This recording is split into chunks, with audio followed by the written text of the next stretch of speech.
Nesse momento, amados do Senhor, abramos a palavra do Rei Jesus, do Deus vivo, no livro do profeta Isaías, capítulo 28, versículo 11. Pastor Paulo Giovanni. Pelo que por lábios gaguejantes e por língua estranha falará o Senhor a este povo.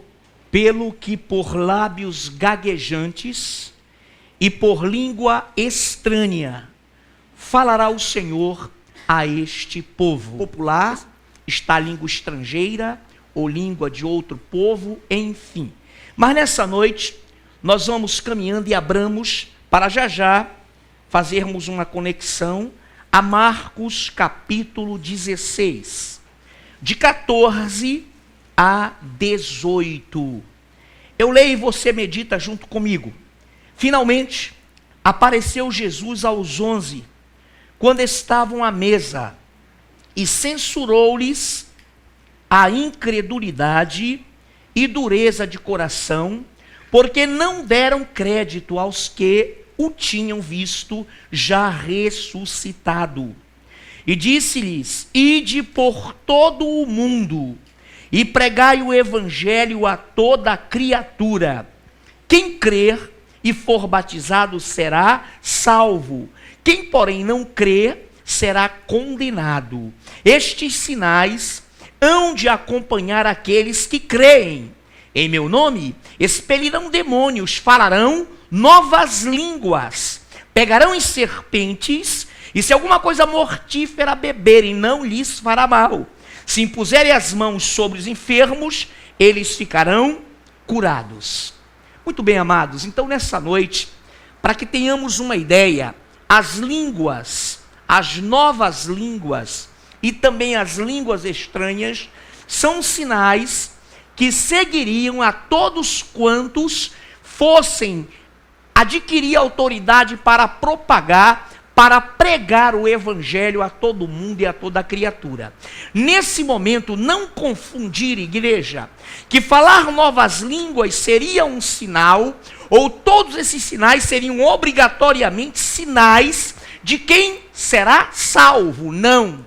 Primeiro ele diz: quem crê e for batizado será salvo. Quantos lembram rapidamente, para que nós tenhamos uma dimensão do estudo sobre os 3 batismos? Muito bem, no versículo 16, quem crê e for batizado será salvo, é o batismo para salvação.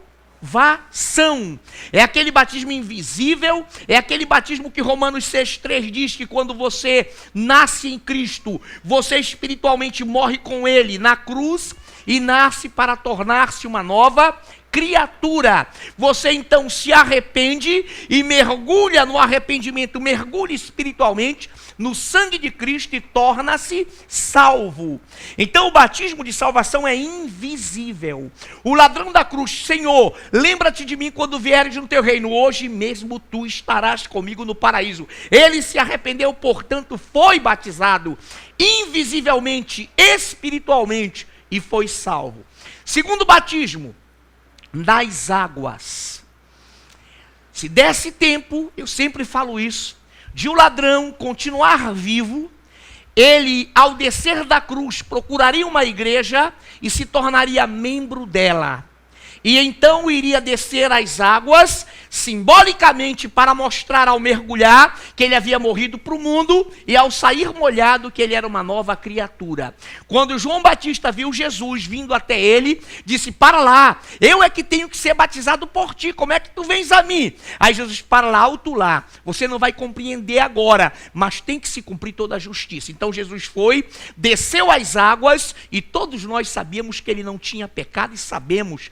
Então a água não limpa pecados. A água, diz 1 Pedro, é a indagação de uma consciência tranquila, de que você crê em Deus. Então a água, e nas águas, o batismo, é para que você se torne membro. E Romanos diz que Jesus, além de nosso Salvador, tornou-se nosso irmão. Então ele cumpriu toda a justiça, ele tornou-se membro de sua própria igreja. Então nós trabalhamos aqui que o versículo 16 trata do que, igreja? De salvação. 16. Muito obrigado. E eu passo a mostrar-vos ainda um caminho sobremodo excelente. Olha que coisa linda. E eu passo a mostrar-vos ainda um caminho sobremodo excelente. Ainda que eu fale as línguas dos homens e dos anjos, se não tiver amor, serei como bronze que soa, ou como símbolo que retine. Ainda que eu tenha o dom de profetizar e conheça todos os mistérios e toda a ciência, ainda que eu tenha tamanha fé a ponto de transportar montes, se não tiver amor, nada serei. Eu posso ter fé, querido, para repreender todo tipo de problema e de monte, e essas tribulações saírem da minha vida e nada me fazer mal, mas se eu não tiver amor, não serei nada. Eu posso falar a língua dos homens e dos anjos, se não tiver amor, nada serei. Agora, atenção, igreja. Perigo! Eu temo muito pessoas que recebem manifestação de línguas e não possuem amor no seu coração. Porque pode acontecer, pode. Porém é perigoso, não é o caminho real, não é sobremodo, não é a excelência de Deus. E outros podem até imitar línguas. Mas, amados, o que eu quero falar para vocês é que esse caminho sobremodo excelente é o amor. O mundo vos conhecerá pelo amor que tiverdes de um para com os outros. Você, quando ama e começa a amar a Deus, Ele começa a te encher. E com amor você vai ter o discernimento de que os dons são para a edificação do corpo de Cristo. Que os dons são para você servir a igreja e para você glorificar o nome do Senhor. Quando você tem amor, a soberba, o orgulho não te dominarão. Não te dominarão. Agora, há algo aqui que eu vou perguntar e todo mundo lembra. Querido, no dia em que desceu sobre os discípulos, no dia de Pentecostes, línguas distribuídas como de fogo pousou ou pousaram sobre eles, e todos ficaram cheios do Espírito e passaram a falar em novas línguas. A pergunta que eu faço para quem já atentou ao texto: que línguas eles falaram ali? Línguas estranhas, que são dos anjos, ou língua de homens? Dos homens. Dos homens. Em Mateus 2, não vá para lá agora, você lê em casa o que o Luciano leu, continuando, estava ali pardos, elamitas, parará 9 nações, e viam os discípulos na língua materna deles falar das grandezas de Deus. Lembram disso? Mesopotâmios, pardos, elamidas e outros, são 9 línguas que estavam ali. E os discípulos falavam da grandeza de Deus na língua materna daqueles homens. E eles, estupefatos, disseram: não são galileus?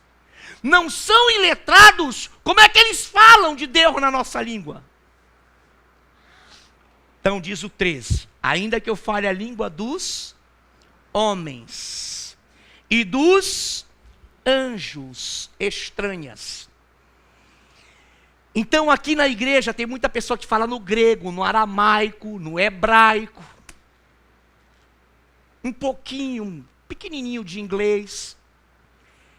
Não tem problema, são línguas dos homens. É um dom? É.